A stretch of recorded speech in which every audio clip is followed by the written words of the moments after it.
ये आदमी कई महीनों तक सुनसान आइलैंड पर फंसा रहा, लेकिन उसे बिल्कुल अंदाजा नहीं था कि उस आइलैंड पर उसके अलावा कुछ ऐसी भी प्रजाति के लोग रहते हैं जो एक्चुअल में इंसानों का शिकार करते थे ब्लैक मैजिक करके। इस एडवेंचरस कहानी की शुरुआत होती है फिन नाम के एक आदमी को दिखाते हुए, जो अपनी जब आंखें खोल रहा था तो वो किनारे पर मौजूद होता है। आसपास देखने पर वो एक आइलैंड जैसा लग रहा था, यानी कि वो उस जगह पर फंस चुका है। फिन को सिर्फ इतना याद था कि वो अपने साथियों के साथ बोट पर जा रहा होता है, लेकिन अचानक लहरें काफी तेज हो गई और वो पानी में गिर गए। फिन जब थोड़ी दूर और जाकर देखता है तो उसके कई सारे साथी पड़े हुए थे वहाँ पर। वो जब उन्हें उठाने के लिए गया तो पता चला कि उसका हर एक साथी मर चुका है। उनकी पूरी बॉडी ठंडी पड़ चुकी थी। शायद उन सभी में से सिर्फ फिन की ही जान बची है। ये सच्चाई तो फिन को अंदर से हिला कर रख देती है और अब वो क्या करे उसे कुछ समझ नहीं रहा था। ना उसके पास यहाँ पर बोट है कि वो यहाँ से दूर चली जाए, और ना ही कुछ खाने पीने के रिसोर्सेज जिससे वो थोड़े दिन तक सरवाइव कर ले। फिन ने फिलहाल के लिए अपने मरे हुए साथियों के कपड़े और जूते ले लिए थे, जो शायद इस सुनसान आइलैंड के फॉरेस्ट में उसके बहुत काम आएंगे। जैसे तैसे फिन अब थोड़ा और आगे बढ़ता है, ये सोचकर कि पानी के अंदर उसे कोई मदद मिल जाए जिससे वो यहाँ से आसानी से निकल सके। पर अब फिन की लाइफ का एक बहुत ही खतरनाक फेज चालू हो चुका है। फिन को तो आसपास अपने कई सारे दोस्तों की डेड बॉडीज दिखाई देती हैं।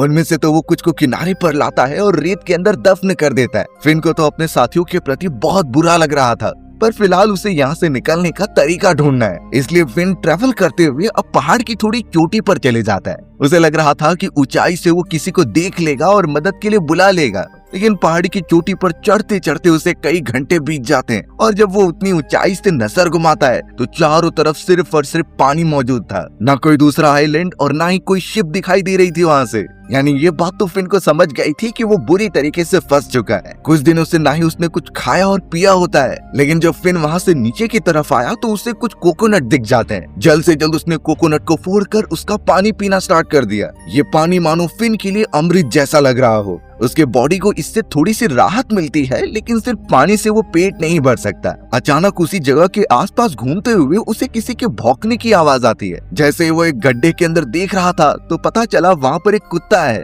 और ये कोई और नहीं बल्कि फिन का पालतू कुत्ता टॉम था। फिन इससे बहुत ही ज्यादा खुश हो गया और सीधा गड्ढे के अंदर कूदता है टॉम को बचाने के लिए। टॉम भी फिन के साथ चिप में आया था और डूबने के बाद वो पता नहीं कहाँ चला गया था। फिन को तो एकदम रिलैक्स फील होता है कि एटलीस्ट उसका एक साथी उसके साथ है। भले ही वो एक डॉग है तो क्या हो गया, वो अकेला नहीं है। शायद टॉम भी फिन को देखकर काफी खुश हो रहा था, और अब वो दोनों वहाँ से बाहर निकलकर किनारे पर जाते हैं। जैसे तैसे रात के समय में फिन ने आग जलाई और पूरी रात इसी तरीके से गुजारने का डिसाइड किया। ना दोनों के लिए कुछ खाने पीने के लिए था और ना ही कोई ऐसा शेल्टर होता है जिसके नीचे वो दोनों सो सके बिना किसी फिक्र के। पूरी रात इसी तरीके से उनकी बीत जाती है, और अब फिन ने डिसाइड कर लिया था कि वो सामने मौजूद चिप के पास जाएगा जो पूरी तरीके से टूटकर डूबने वाली है। फिन तो अब जैसे तैसे पानी में डुबकी लगाकर चिप के पास जाने लगता है। उसका कुत्ता टॉम भौंक रहा था कि कहीं फिन मुसीबत में ना पड़ जाए, पर फिन आखिरकार उस शिप के पास पहुंच गया और अंदर जाकर चेक करने लगा। होप सो यहाँ पर उसे सर्वाइवल करने के लिए कुछ चीजें मिल जाए।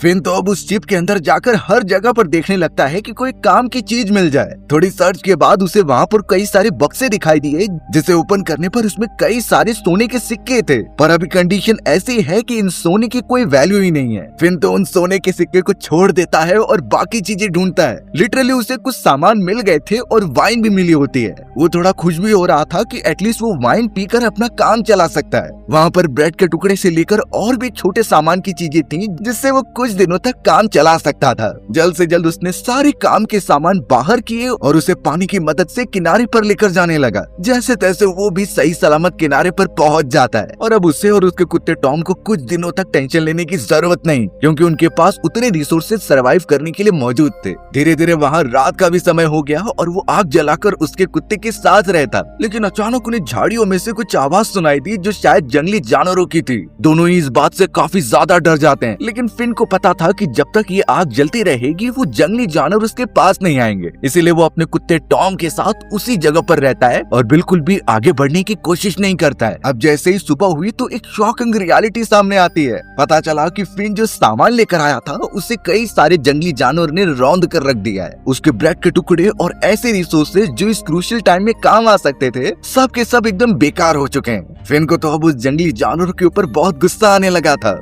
अब उसके पास एक राइफल छोड़कर कुछ भी नहीं बचा है, तो इसीलिए वो गुस्से में गन लेकर चला जाता है उन्हीं जानवरों का शिकार करने के लिए। घने फॉरेस्ट में ट्रेवल करते समय जब वो एक ऐसे खुले जगह पर पहुंचे तो उसे मानो बहुत ही डर सा लगने लगा था, क्योंकि सामने की तरफ इंसानों की हड्डियां और कई सारे स्केलेटन्स मौजूद थे।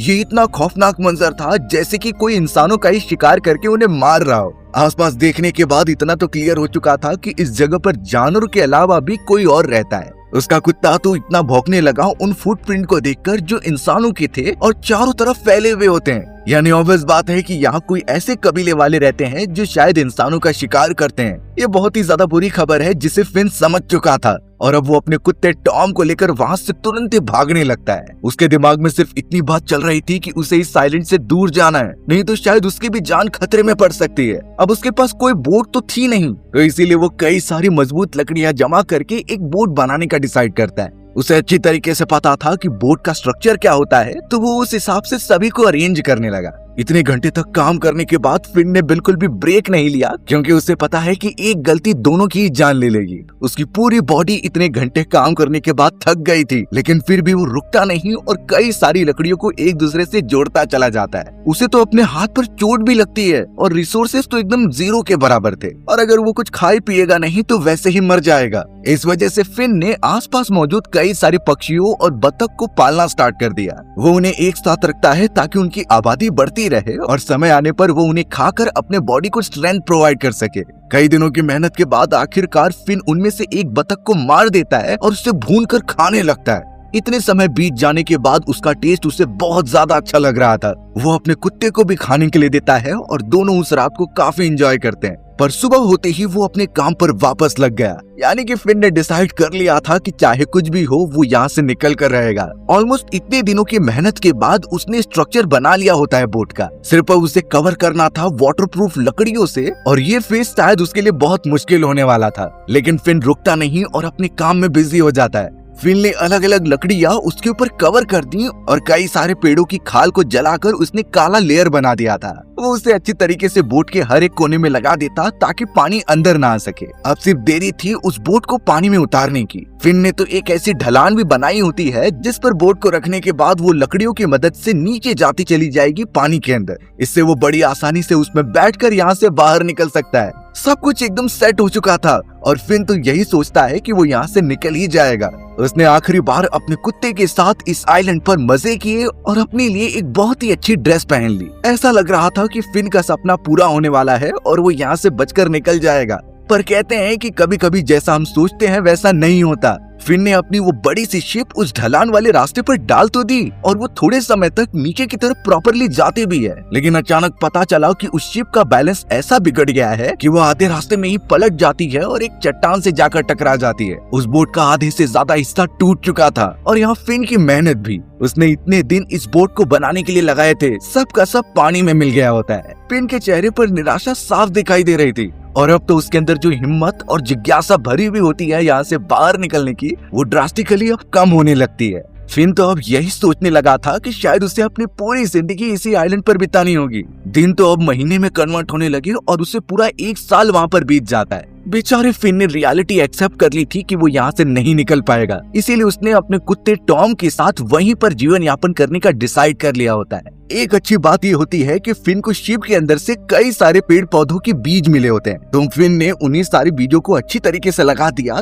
ताकि उनसे उगने वाले वेजिटेबल्स को वो कंज्यूम करके ताकतवर बन सके। इस कंडीशन में उसके बॉडी को स्ट्रेंथ मिलना बहुत इम्पोर्टेंट है और ये सब खाने पीने की चीजों से ही होने वाला था। बेचारा उसका कुत्ता टॉम भी अब काफी ज्यादा थक चुका होता है। उसके चेहरे से लग रहा था कि उसे भी भूख लगी है, लेकिन उनके पास कोई ऑप्शन भी नहीं बचा है। फिन को तो अब उस जगह पर बिताने वाला एक दिन भी कई महीनों के बराबर लगने लगा था। फिन के साथ एक उसका कुत्ता ही था जो उसे स्ट्रेंथ देता यहाँ पर सरवाइव करने का, पर फिन को बिल्कुल अंदाजा नहीं कि थोड़े समय में वो बहुत ही अकेला हो जाने वाला है। फिन अब जैसे तैसे टॉम के साथ एक शेल्टर में आता है और उसे पीने के लिए कुछ देता है, लेकिन चौंकाने वाली बात थी कि टॉम ने खाना पीना ही छोड़ दिया था। उसकी पूरी बॉडी एकदम से सिकुड़ने लगी। फिन तो अब टॉम को एक हड्डी भी देता है, लेकिन वो भी नहीं खाता, यानी जरूर इसमें कुछ गड़बड़ है। फिन अब टॉम को देखने लगा तो पता चला उसकी बॉडी काफी गर्म है। उसका मुंह पूरी तरीके से सूख चुका है, यानी उसने खाना पीना बंद कर दिया है। और ये जानवर तब करते हैं जब वो काफी ज्यादा बीमार हो जाते या फिर उनके अंदर जीने की उम्मीद खत्म हो जाती।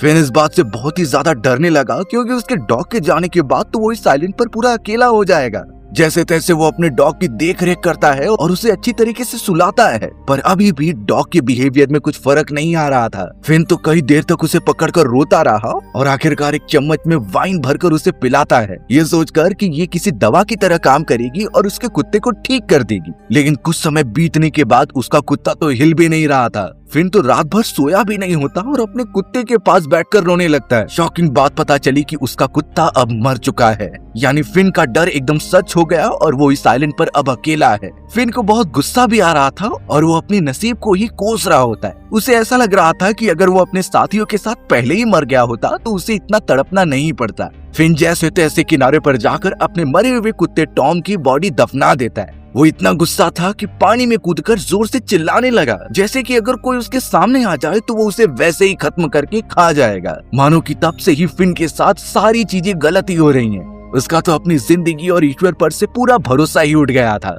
फिन तो अब उस पूरे आइलैंड पर और भी दिन इसी तरीके से बिताने लगा, एकदम अकेले। खामोशी मानो उसकी एकदम दुश्मन बन चुकी थी, जो कि उसे अकेले रहने पर प्रेरित करती। फिन तो ये भी सोच रहा था कि ये पूरा एक जेल है जिसके अंदर उसे कैद करके रखा गया है और कभी बाहर निकलने नहीं दिया जाएगा। पर अब वहाँ बैठे हुए अचानक फिन की नजर पानी की तरफ जाती है। वो देख पा रहा था कि वहाँ पर कई सारी नाव आ रही है और उसके अंदर कई कबीले वाले भी हैं। वो अपना कुछ रिचुअल कर रहे थे उस आइलैंड पर आकर। फिन इस बात से काफी डर गया और अपनी बंदूक लेकर साइड से देखने लगा। उसमें पता चल रहा था कि वो सारे आदिवासी हैं जो पुरानी तरीके से रहते हैं। उनका एक लीडर मर चुका है तो वो अपने लीडर की आत्मा की शांति के लिए एक रिचुअल कर रहे हैं। उन्होंने अपने ही कबीले के कुछ लोगों को पकड़ कर रखा था ताकि वो उनकी बलि दे, तब जाकर ही उनकी लीडर की आत्मा को शांति मिलेगी। ये बहुत ही खतरनाक रिचुअल थे जिसमें एक इंसान को तो मार ही दिया गया और वो समझ गया कि उन लोगों को उसकी जरूरत है, इसीलिए उसने अपनी गन उठाई और ऊपर की तरफ फायर कर दिया। इतनी तेज आवाज सुनने के बाद हर एक आदिवासी काफी घबरा गया और चारों तरफ देखने लगा। वो सब तो अंदर जाकर चेक करने लगे कि ये किसने फायर किया होगा।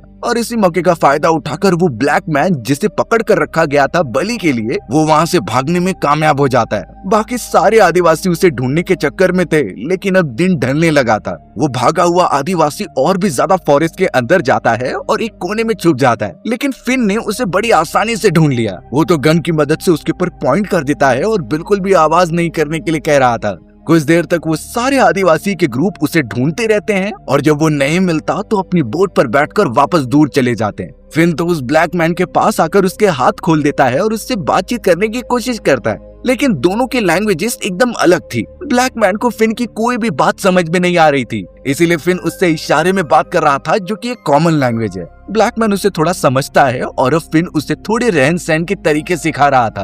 वो सबसे पहले ब्लैक मैन को अपने शेल्टर में लेकर गया और उसके पूरे बॉडी पर लगे हुए कलर्स को निकाल दिया। वो तो उसे कपड़े पहनने और खाना पकाकर खाने की ट्रेनिंग भी देता है। साथ ही साथ उसने ब्लैक मैन को नॉर्मल कम्युनिकेशन के लिए कुछ कुछ वर्ड्स भी सिखाए, जो ऑब्वियसली वो बहुत तेजी से सीख लेता है। पर इन सारी चीजों के बावजूद फिन को भरोसा नहीं हो रहा था उस आदमी के ऊपर। हो सकता है कि वो उसके लिए खतरा बन जाए। इस वजह से रात को सोते दौरान फिन ने उस ब्लैक मैन के पैर पर जंजीर बांध दी थी, ये इसलिए ताकि वो बाहर न भाग सके और कोई मुसीबत न खड़ी कर दे। जैसे तैसे फिन को नींद आती है और वो पूरी रात आराम करता है, लेकिन सुबह जैसे उसने आंखें खोली तो पता चला वो ब्लैक मैन वहाँ से भाग चुका है। उसने अपने पैरों से बड़ी चालाकी से वो जंजीर निकाल दी और जरूर यहाँ से दूर चला गया। लेकिन फिन ने नोटिस किया कि वो खून एकदम ताजा है, यानी उसे ज्यादा टाइम नहीं हुआ होगा यहाँ से भागे हुए। तुरंत ही वो अपनी बंदूक उठाता है और उसके पीछे चला जाता है। फिन जब धीरे धीरे उस जगह से थोड़ा आगे बढ़ता है तो उसे नीचे कुछ दिखाई दिया। वहाँ पर लिटरली इंसान का स्केलेटन था जिसे पूरी तरीके से जला दिया गया होता है।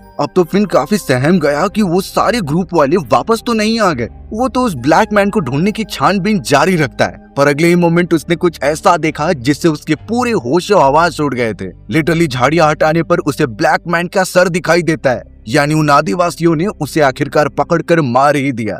ये चीजें फिन को एकदम से हिला कर रख देती हैं और उसने ऐसी खतरनाक चीजें पहले कभी नोटिस ही नहीं की थी। जल्द से जल्द वो वहाँ से भागने का डिसाइड करता है, एकदम चौकन्ना रहकर, नहीं तो पता चला कि उसकी भी हालत सेम ब्लैक मैन जैसी हो जाएगी। यहाँ फिन इन सारी चीजों पर अफसोस जता पाता है, इससे पहले झाड़ियों के पीछे से कुछ आवाज आती है। फिन को लगा कि जरूर उसके ऊपर कोई नजर रख रहा है, इसीलिए वो बंदूक सामने रखते हुए उसकी तरफ बढ़ने लगा। वो आवाज करके उस अनजान चीज को सामने भी आने के लिए कहता है, पर अब जैसे ही वो अपने कदम बढ़ाते हुए आगे बढ़ा तो अचानक उसका पैर एक जाल में फंस जाता है। वो जाल इतना ज्यादा स्ट्रॉन्ग था जो उल्टा लटका दे रहा था फिन को। फिन के हाथ से गन छूट गई और वो उस पूरे ट्रैप में फंस चुका था। उसके पैर से रस्सी इतना कस के बंध जाती है कि उसे बिल्कुल भी तोड़ा नहीं जा सकता। थोड़ी देर तक वहाँ पर फंसे रहने के बाद जब वो आवाज करते रहता है तो उस जगह पर एक आदिवासी की एंट्री होती है। उसके हाथ में एक नुकीला भाला था और उसका गेटअप किसी पुराने जमाने की रहीवासियों जैसा होता है। वो तो बड़ी स्ट्रेंज तरीके से फिन को देख रहा था। फिन ने यहाँ अपने बचाव के लिए एक छोटा चाकू निकाल लिया और उसे मारते हुए अपने पास आने से रोक रहा था। वो आदिवासी पहले से ही थोड़ा पीछे रहता है और जब फिन के हाथ से वो चाकू गिर गया तब वो उसके पास जाकर चेक करने लगा। वो आदिवासी तो फिन की बियर्ड, स्किन और कई सारी चीजें टच करके देखता है कि ये उसकी तरह है कि नहीं। फिन तो चिल्लाते जा रहा था कि उसकी कोई मदद करो, लेकिन अचानक उस आदिवासी ने फिन को काफी ज्यादा मारना स्टार्ट कर दिया। उसका एक हाथ फिन को काफी डैमेज पहुंचा रहा था, जिससे कि फिन एकदम शांत हो गया। यानी ये बात तो क्लियर है कि वो आदिवासी बिल्कुल भी फिन का दोस्त नहीं है। उनके अंदर ना तो कोई इमोशन है और ना ही कोई भावना। अगर उस आदिवासी का बस चले तो वो फिन को एक ही बार में मार कर खा जाए। लेकिन अगर क्या हो कि आप भी ऐसी सिचुएशन में फंस जाओ जहां सामने आदिवासी है और वो आपके ऊपर अटैक करने के लिए आगे बढ़ रहा है, आखिर ऐसी कौन सी स्ट्रेटजी होगी जो हमें उस टाइम पर यूज करनी चाहिए अपनी जान बचाने के लिए? सबसे पहले तो हमें ये जान लेना है कि आदिवासियों और जंगली जानवरों का बिहेवियर एक जैसा होता है। सिर्फ आदिवासी थोड़ा अच्छा सोच सकते हैं उनसे, लेकिन उन्हें डरा कर भगाने के लिए सिर्फ इतना ही करना है कि हमें एक बड़ी सी आवाज करनी है। जैसे अगर जानवरों पर गोली चला दी जाए या फिर ऐसी फ्रीक्वेंसी के साउंड क्रिएट किए जाएं जो उन्हें परेशान करते हैं तो हम उन्हें भगा सकते हैं। जैसे कि लास्ट टाइम जब फिन ने गोलियां चलाई थी तो बंदूक की आवाज सुनकर हर एक आदिवासी डर गया था, क्योंकि ये काफी तेज और डरावनी होती है। सेम ऐसे ही आवाजें हमें सीख लेनी है, और अगर नहीं आती तो इसके कुछ डिवाइसेस आते हैं जो अजीब तरीके की फ्रीक्वेंसी क्रिएट करते थे। इन्हें अगर किसी जंगली जानवर के सामने भी प्ले कर दिया जाए तो ये फ्रीक्वेंसी उन्हें डरा कर वहाँ से भगा सकती है। दूसरी टेक्निक आती है कि उन आदिवासियों के सामने खुद को बड़ा दिखाना। वो आदिवासी झुंड में इसीलिए हमला करते हैं ताकि बड़े से बड़ा शिकार भी फंस जाए। लेकिन अगर अकेला आदिवासी पर अटैक कर रहा है तो अपने आप को बड़ा दिखाओ। ऐसा प्रिटेंड करो कि आप उससे बहुत ज्यादा ताकतवर हो। ये उन सारे जानवर और आदिवासियों की कॉमन थिंकिंग है कि जो बड़ा होगा वही जीतेगा। ये छोटी छोटी चीजें हैं जिससे हम किसी भी टाइप के आदिवासियों से अपनी प्रोटेक्शन कर सकते हैं। लेकिन यहाँ बेचारा फिन कुछ कर नहीं पा रहा था, क्योंकि जब भी वो कोशिश करता वो आदिवासी उसे काफी डैमेज पहुंचाता। यहाँ रात का समय हो चुका था और उस आदिवासी ने फिन को बांध करके रख दिया होता है। फिन बेचारा एकदम बेबस, क्या करे उसे कुछ समझ ही नहीं रहा होता। उस समय फिन को पता चला कि उसने बाड़ी के अंदर जितनी सारी बतख जमा करके रखी थी वो यही आदिवासी चुरा कर जाकर खा लेता। फिन को तो इस बात से काफी गुस्सा आता है, लेकिन अभी फिलहाल वो कब्जे में है उसके। अचानक सुबह होते ही पता चला कि फिन के हाथ पैर में बांधी गई रस्सी खुल चुकी है। वो आसपास दिख रहा है तो वो आदिवासी भी दिखाई नहीं दे रहा था। जैसे तैसे वो आगे बढ़ता है और अपने बचे हुए बतख को देखता है। उसे तो बहुत गुस्सा आने लगा था उस आदिवासी पर, तो इसीलिए उसने अपनी गन निकाल ली और चारों तरफ घूमकर उसे ढूंढने लगा। आदिवासी अभी भी अपने लिए कुछ सामान जमा कर रहा था। फिन ने निशाना लगाकर सीधा उस पर फायर कर दिया। आदिवासी जैसे तैसे बचकर अब फॉरेस्ट के अंदर भागने लग जाता है। दोनों के बीच में तो अब चेसिंग सीक्वेंस चालू हो चुका था। फिन जैसे उस आदमी की जान लेने के पीछे पड़ गया है। अब यहाँ फिन के गन में बुलेट्स खत्म हो गई थी तो वो उसे भरने लगा, लेकिन आदिवासी इसी मौके का फायदा उठाकर उस पर झपट्टा मार लेता है। दोनों के बीच में तो फाइटिंग शुरू हो चुकी थी। वो आदिवासी फिन को अपनी गन लेने का चांस ही नहीं दे रहा था। दोनों बहुत ही ज्यादा मुश्किल से जूझते हैं और लड़ते लड़ते उन्हें पता ही नहीं चला कि वो एक दलदल में जाकर गिर गए। दोनों अब उस खतरनाक दलदल के अंदर फंस गए थे। वो जरा भी अपनी बॉडी हिलाते तो और भी ज्यादा अंदर चले जाते, लेकिन उस आदिवासी को इन सारी चीजों की नॉलेज पहले से थी, इसीलिए वो अपनी बॉडी को ज्यादा हिलाता नहीं और धीरे धीरे किनारे पर जाता है। उसने फिर घास और टहनियों को पकड़कर अपने आप को ऊपर ढकेला। इस एक्शन से वो पूरी तरीके से दलदल से निकल गया होता है। बेचारा उस दलदल के अंदर फंसा रह गया फिन धीरे धीरे अंदर चले जाने लगा था और अब उसका सिर्फ सर ही दिख रहा होता है, जो कि मदद की भीख मांग रहा था। एक समय पर तो आदिवासी ने सोचा कि वो वहाँ से चला जाए, लेकिन फिन का मायूस चेहरा देखकर वो रुक जाता है और पेड़ के ऊपर चढ़कर एक टहनी उसकी तरफ फेंकता है। फिन ने जैसे तैसे उस टहनी को पकड़ा और बाहर निकल गया। तुरंत ही वो पानी में जाकर अपने पूरे बॉडी को साफ करता है और काफी खुश रहता है, क्योंकि उसे साफ पता है कि उसकी जान जाते हुए बची है। भले ही वो आदिवासी कितना भी खतरनाक था, लेकिन ये सच बात है कि उसने फिन की जान बचाई। वहाँ किनारे की तरफ तो आदिवासी फिन द्वारा जमा की गई बतख को पकड़ रहा होता है खाने के लिए, लेकिन इस बार फिन को गुस्सा नहीं आता। वो तो अब उस आदिवासी से दोस्ती करने के लिए चला गया और उसे कई सारे इशारों में समझाने की कोशिश करता है। हाँ, लैंग्वेज बैरियर की वजह से वो थोड़ा कंफ्यूज हो रहे थे, पर धीरे धीरे शायद उन दोनों के अंदर बॉन्डिंग बनने लगी थी। फिन और उस आदिवासी के बीच में अब थोड़ी दोस्ती बढ़ने लगी थी और वो एक साथ मिलकर काम करते थे। फिन तो उसे आधुनिक दुनिया की कई सारी चीजें सिखाता, जैसे लकड़ियों को काटने के लिए चाकू का यूज किया जाता है। आदिवासी ये सब देखकर एकदम दंग रह गया और उन चीजों को जादू समझ रहा था। फिन भी थोड़े समय में शिकार करने में अच्छा हो जाता है और उसने एक सूअर का शिकार किया। वो साथ मिलकर अच्छे से गरम करते हैं और उसने तो आदिवासी को भी अच्छे से हिस्सा दिया। फिन और उस आदिवासी को अब बिल्कुल भी बात करने की जरूरत नहीं थी, वो इशारों से ही सब कुछ समझ जाते। लेकिन फिन को बाद में रियलाइज होता है कि वो आदिवासी अपने कबीले वालों के साथ ही रह सकता है, जो सामने वाले दूसरे आइलैंड पर मौजूद थे। इसलिए फिन ने भी उस आदिवासी की मदद की एक छोटी सी नाव बनाने में। जैसे तैसे वो लकड़ियों को इकट्ठा करके एक अच्छा ढांचा बना लेते हैं और फिन तो उसने अपनी पूरी मदद कर रहा था उस आदिवासी की। जैसे तैसे उन्होंने वो कंप्लीट किया और फाइनली आदिवासी उस पर बैठकर चला जाता है। वो बड़े मायूस तरीके से आदिवासी को अलविदा कहता है और अपनी गुफा में चला जाता है। उसने तो एक्सेप्ट ही कर लिया था, शायद उसे अपनी पूरी जिंदगी अकेले ही बितानी होगी। वो आदिवासी कभी कभी फिन के आइलैंड पर आता उससे मिलने के लिए। अचानक एक दिन फिन जब अपनी गुफा में कुछ लिख रहा था, तभी उसे बंदूक चलने की आवाज सुनाई दी। ये सुनते ही फिन काफी शॉक हो गया, क्योंकि ऐसी बंदूक की आवाज सिर्फ और सिर्फ वो मॉडर्न इंसान ही निकाल सकते हैं। उसके अंदर तो एक उम्मीद जग चुकी थी और जब वो भागते हुए सामने की तरफ आया तो पानी में एक बड़ी सी शिप मौजूद थी। फिन को ऐसा लगा कि अब वो बच जाएगा, पर जैसे तैसे वो चट्टानी वाले इलाकों पर पहुंचता है तो एक ब्रिटिश आदमी बंदूक से किस पर फायर कर रहा था।